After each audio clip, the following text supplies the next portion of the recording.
Hey Intertwine, it's Mike, and I got a couple updates on how we get to respond as community to the need for healing and for dealing with white supremacy and racism in our own lives, in our bodies, in our community, and in our country at large.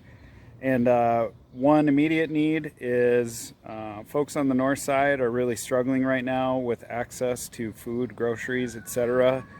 Because the Cub is still closed there. And the Camden Promise and Gethsemane Lutheran, a church and nonprofit that we've partnered with the last couple years on our Pilgrimage for Peace walks, they're organizing and continue to distribute food, but they need help.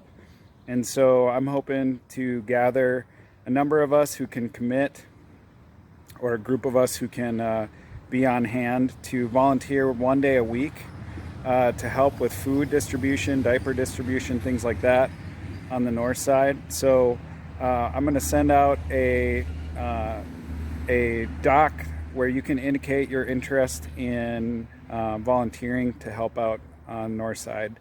Also want to mention, I've been in a couple places where some really amazing service work is happening, and I've also seen a lot of bodies that look like mine, a lot of white folks. And it's really cool to see people turn out, but at the same time, charity or service can be toxic if it's me going and signing up to help somewhere because I feel guilty about racism, white supremacy, and a month later I'm not showing up. What I'm getting at is we can help out, and we can help out as white bodies in communities of color.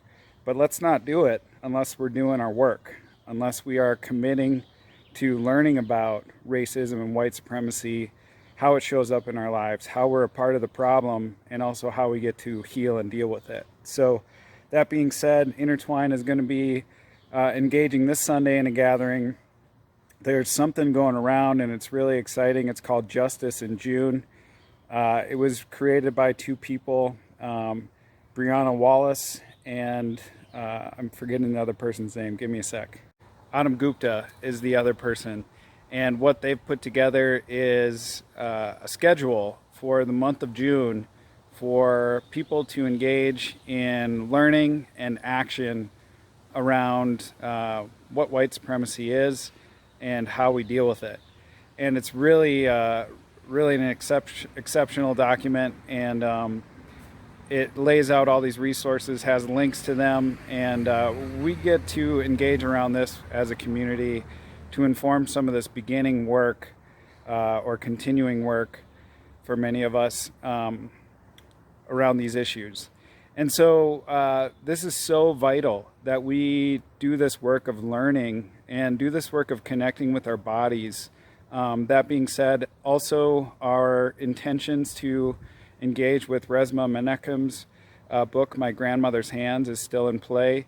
We've ordered 100 copies and we're waiting for the distributor to get them to us. In the meantime, we've got lots of work to do, and we've got lots of resources that we can do it. I also want to say to my intertwiners who are bodies of culture, maybe what you get to commit to is healing and taking care of yourself in ways that you need. And we get to support one another in that too. So you know what you need. I just want to support you in allowing yourself space for that rest and healing. So we are in this together, and there's plenty of resources out there, and there's plenty of opportunity to serve. Let's get busy, and we have enough, and we get to do this together. So I'll be sending out documents, and hope to see you at our digital gathering this Sunday, where we'll talk more about this. Peace.